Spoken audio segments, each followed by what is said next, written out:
말씀은 사바울이 데살로니가 교회 성도들에게 하는 권면입니다. 또 명령입니다. 그리고 성령 하나님께서 우리에게 하시는 명령입니다. 요즘 같은 시대에 사람들은 명령이라고 하면 일단 거부하는 걸 보입니다. 상명하복 구조를 떠올립니다. 지배관계와 억압을 생각합니다. 그러나 명령이라고 해서 다 그런 것은 아닙니다. 명령 중에는 강한 사랑에서 비롯된 명령도 많습니다. 직장 생활이 어렵더라도 밥은 꼭 챙겨 먹고 다녀라. 이것은 어머니의 사랑에 가득 담긴 사랑의 명령입니다. 우리에게 향한 하나님의 명령은 더 강한 사랑에서 비롯된 것입니다. 기도는 중요한 은혜의 방편입니다. 우리는 기도를 통해서 하나님께 아뢰고, 하나님은 우리가 기도할 때 우리에게 말씀하시고 우리에게 은혜를 베풀어 주십니다. 그러므로 쉬지 말고 기도하라 하는 말씀은 하나님께서 쉬지 않고 우리에게 은혜를 베풀어 주시겠다는 말씀이기도 합니다. 자, 그렇다면 우리는 어떻게 이 말씀에 순종할 수 있을까요? 어떻게 하면 우리가 지속적인 은혜를 받고 풍성한 은혜를 받을 수 있을까요? 첫째로, 기도를 포기하지 말아야 합니다. 우리가 어떤 사람의 구원을 위해서 기도한다고 가정해 봅시다. 우리가 기도할 때 그 사람의 변화가 눈에 보이고 우리가 기도를 계속 할수록 그 사람이 구원에 가까워지는 것을 본다면 얼마나 기쁘겠습니까? 기도에 얼마나 흥이 나고 기도 생활에 얼마나 기쁨이 있겠습니까? 그런데 기도할 때 그런 가시적이고 눈에 띄는 변화가 없을 수도 있습니다. 변화되기는커녕 심지어는 더 악해지고 강팍해지는 경우도 있습니다. 그럴 때 사람이라면 누구나 기도를 포기하고 싶은 생각이 듭니다. 그를 위한 기도를 중단하고 싶다는 마음이 생깁니다.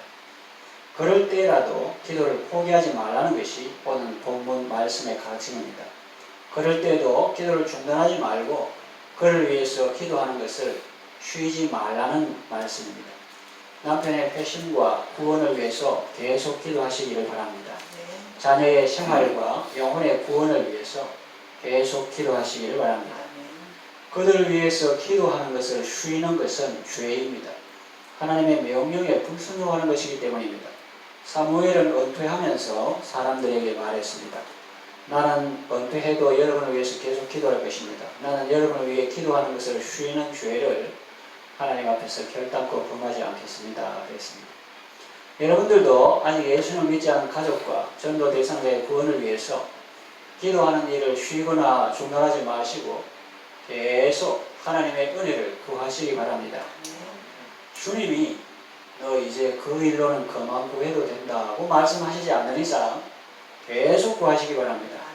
주님이 우리에게 쉬지 말고 기도하라고 명하신 이유는 우리가 기도를 쉬지 않고 포기하지 않고 중단하지 않고 계속 할 때 하나님께서 예비해 놓으신 은혜를 마침내 받을 수 있을 것이기 때문입니다. 둘째로, 생활 방식이 기도여야 합니다. 다시 말하면 기도 따로 생활 따로 그렇게 하면 이 말씀에 순종하지 못합니다. 쉬지 말고 기도하고 항상 기도하는 삶을 살려면 우리의 생활 방식이 기도가 되어야 합니다. 아침에 잠자리에서 일어나는 것, 또 밥을 먹는 것, 숨을 쉬는 것, 직장에서 일하는 것을 통해 하나님께 감사하고 하나님께 회개하고 하나님과 의논하고 하나님께 간구하는 것입니다. 우리가 좁은 길을 걸으면서도 항상 기뻐할 수 있는 이유는 주의 영이 함께 하시기 때문입니다. 주의 영이신 성령님께서 우리와 함께 하시고 우리를 인도하시기 때문입니다. 성령님은 지금도 말할 수 없는 탄식으로 친히 우리를 위해서 간구하십니다. 우리가 성령님을 모시고 성령님과 동행하고 성령님의 인도하심을 따를 때 우리는 성령님을 따라 기도할 수 있습니다. 성령님의 기도를 배울 수 있습니다. 에베소서 6장 18절에는 이런 말씀이 있습니다. 지난 주일에 본문이기도 하죠. 모든 기도와 간구를 하되 항상 성령 안에서 기도하고, 이렇게 항상 성령 안에서 기도하고 그랬습니다. 쉬지 말고 기도하는 비결이에요. 이를 위하여 깨어 구하기를 항상 힘쓰며 그렇습니다. 우리는 성령님의 도움을 힘입어 항상 기도할 수가 있는 것입니다. 셋째로, 늘 기도의 정신으로 살아야 합니다. 어린 시절에 들은 노래곡이 있습니다. 아마 여러분들도 다 한 번쯤은 다 들어보셨을 겁니다. 처음엔 그저 유행가인 줄로만 알았는데 나중에 알고 보니 성경 역사를 배경으로 한 노래였습니다.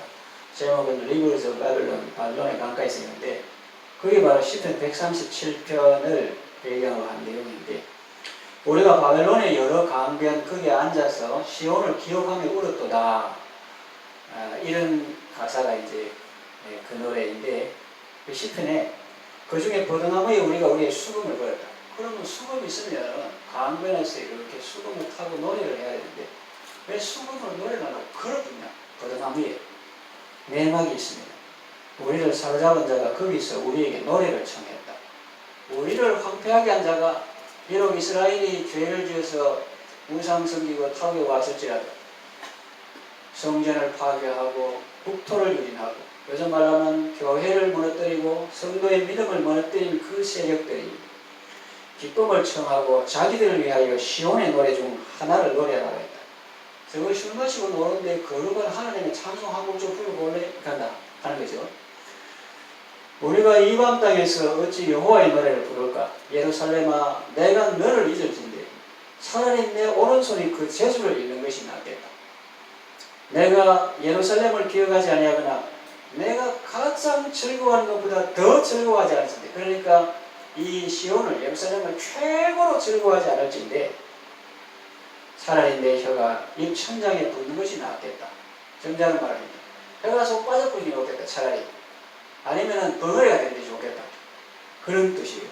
이처럼 이스라엘 자손들은 이방 땅에서 고생하면서도 늘 예루살렘을 기억하고 시온을 기억하며 그 회복을 위한 기도를 계속하고 있었던 것입니다. 아니면 하나님의 나라와 하나님의 의, 또 하나님 나라 천국의 지점이라고 할 수 있는 교회, 믿음의 공동체, 그걸 위해서 늘 기억하고 수금으로 노래하는데 강가에 걸어서 정말 조국을 생각하고 또 옛날에 우리가 우상 숭배하고 또 안식일 안 지키고 이런 거 회개하고 있는데 바벨론 사람들 와가지고 또 한국 쪽 와 이렇게 우리를 황폐케 한 자가 노래를 차고 자기를 위해 기쁨을 청한다. 하나님을 기쁘시게 하는 악기로 너를 왜 자겠냐? 내가 그래 할 판에야 혀가 속 빠져버리는 게 낫겠다. 혀가 입천장에 붙는 게 낫겠다. 차라리 덩어리가 되는 게 낫겠다. 우리가 어떻게 시온을 잊겠습니까? 예루살렘을 잊겠느냐? 그런 말입니다. 우리에게 적용하면 우리는 하나님 나라 백성인데 이 광야와 같은 세상을 통과하고 있습니다. 그렇다고 우리가 세상 나라를 괜히 미워해서도 안 되겠지만 어떤 사람은 정부 정책에 시책에 무조건 반대하는 것이 예수를 잘 믿는 것처럼 그렇게 생각하는데 그렇게 일반적으로 생각하면 안 되고 케바케로 케이스 바이 케이스로 정부가 하나님의 그 사역을 대언하는 심부름으로 로마서 나온 것처럼 그렇게 할 때는 잘 협조하고 순종해야죠. 그러나 하나님의 명령에 반하는 것을 할 때는 우리가 저항하고 거부할 그런 자유가 있습니다만 세상 나라를 괜히 미워해서도 안 되겠지만 그들의 유혹에 넘어가거나 타협해서도 안 됩니다. 괜히 미워하지 말라는 것은 방금 말한 것처럼 세상은 때로 요셉의 애국처럼 그리고 느헤미야나 모르드게의 바사 제국처럼 우리가 하나님의 지혜를 섬기할 대상이 하기 때문입니다. 하나님께서 너희가 포로로 잡혀간 땅에서 그 성읍에 평안하기를 빌라고 말씀하셨습니다. 세상이 하나님 나라의 적대 개념일 때도 있지만 때로는 우리 선교의 대상이나 사역 현장의 개념으로 쓸 때도 있기 때문입니다. 그럴 때는 세상 속에서 그리스도인으로서 하나님 나라의 대사로서 세상을 살리고 세우는 일에 힘써야 하겠죠. 그러나 하나님 나라의 적대 개념으로서 세상을 말할 때는 절대로 그 유혹에 넘어가거나 타협해서는 안 됩니다. 우리는 신앙의 세계에서 안준생처럼 살지 말고 안중근 의사처럼 살아야 합니다. 신앙의 세계에서 말이에요. 그분이 물론 천주교 신자입니다만 우리나라에 대해서 했던 것처럼 우리는 하나님 나라에 대해서 신앙생활 할 때 안준생처럼 살지 말고 안중근처럼 살아야 합니다. 안중근 의사는 여러분 아시다시피 을사조에게 배우고 이토 히로부미를 이런 만문을 죽인 사람입니다. 법정에서 그는 개인의 원한으로 한 사람을 암살한 것이 아니라 나는 대한제국의 의병 중장이다. 적을 사살하였다. 당당히 말했습니다. 그런데 안준생은 누구냐? 안준생은 안중근의 아들입니다. 일제는 안준생을 유혹하고 회유했습니다. 네가 이토의 가족에게 내 아버지를 대신해서 사과하면 평생 편안히 잘 살게 해주겠다. 그래서 안준생은 그들의 회유에 협박에 그 말에 넘어갔습니다. 그래서 아버지를 팔고 우리 아버지가 철이 없고 지식이 없어서 큰 피해를 입혔는데 제가 대신 사과하겠습니다. 아버지를 팔고 일제의 귀족이 되어서 호의호식하며 살았습니다. 김구는 더 이상 안중근 의사를 욕되게 해서는 안 되겠다 생각하고 안준생을 제거할 생각까지 했습니다. 이러면 우리 역사 또 백범의 진행을 보면 알 수가 있습니다. 우리는 이 땅에서 대한민국 국민으로서 부끄럽지 않은 삶을 살아야겠습니다. 그리고 또한 천국의 백성으로서 부끄럽지 않은 삶을 살아야 하겠습니다. 팥죽 한 그릇 때문에 장자의 명분을 판 에서처럼 망명된자가 되어서는 안 됩니다. 비록 잠시 가난하고 고통스러울지라도 세상의 유혹과 회유에 굴하지 않고 하나님 나라 백성으로서의 품위를 잃지 않고 살아가야 하겠습니다. 제가 이 설교를 올릴 때 찬양을 올리고 그 다음에 그걸 올려드릴게요. 보니 M의 리버스 오브 바벨론. 그걸 생각해 보세요. 시편 137편 그 노래. 우리가 바벨론의 강가에 앉아서 거기서 수금을 나무에 걸어본다. 우리를 황폐케 한 자가, 우리를 멸망케 한 자가 우리에게 노래를 청하고 시온의 노래 중 하나를 불러봐라 하노라. 우리가 어찌 이방 땅에서 사람들의 기쁨을 위해서 여호와의 노래를 부를까? 차라리 내 손이 팅가팅가하는 그 재수를 이기는 게 낫고 차라리 내 혀가 입천장에 붙어버리는 게 낫다. 이렇게 합니다.